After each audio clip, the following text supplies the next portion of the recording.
Communication mode refers to the channel through which a person expresses her communicative intent. It is the medium through which she conveys her thoughts and feelings. There are four main communication modes: face-to-face interaction, video, audio, and text-based. The first and most common mode of communication is face-to-face interaction. Face-to-face interaction is an informal or casual conversation between two or more people. People engage in conversations in order to establish relationships or maintain them. What to speak, how to speak, when to speak, and to whom one should speak are all important considerations in building relationships. One advantage of face-to-face interaction is that aside from directly hearing the message, one is able to note visual cues through facial expressions, gestures, or even objects from the person one is communicating with. Conversations can become very challenging, especially if one is talking to strangers in a social gathering.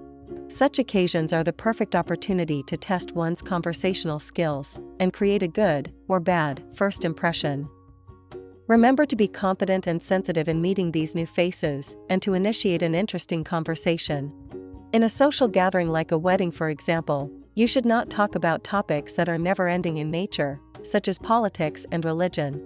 Rather, try getting to know more about other people and talk about topics that they find interesting.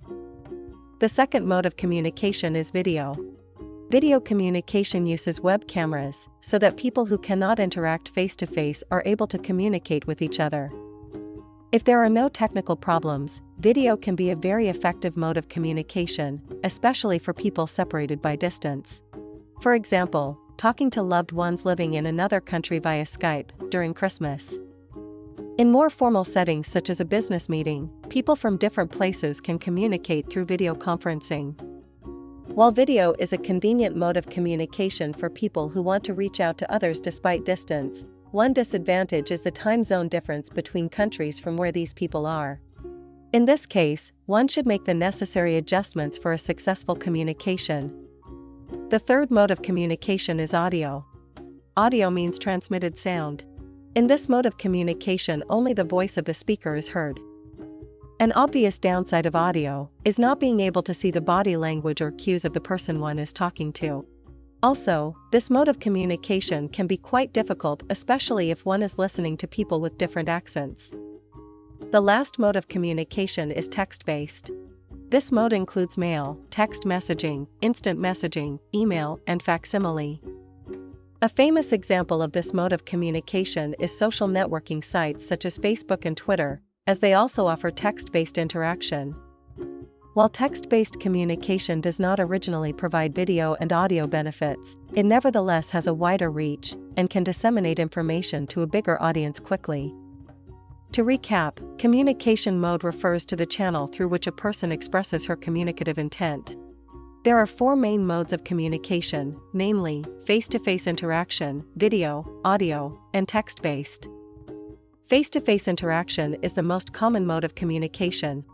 Essentially, it is an informal or casual conversation between two or more people. Video communication, on the other hand, uses web cameras so that people who cannot interact face-to-face are able to communicate with each other. While in audio communication, only the voice of the speaker is heard.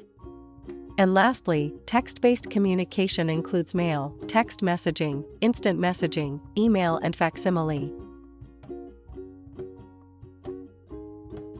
If this video was helpful to you, please give it a like, follow us on social media, and subscribe to our channel for more related content.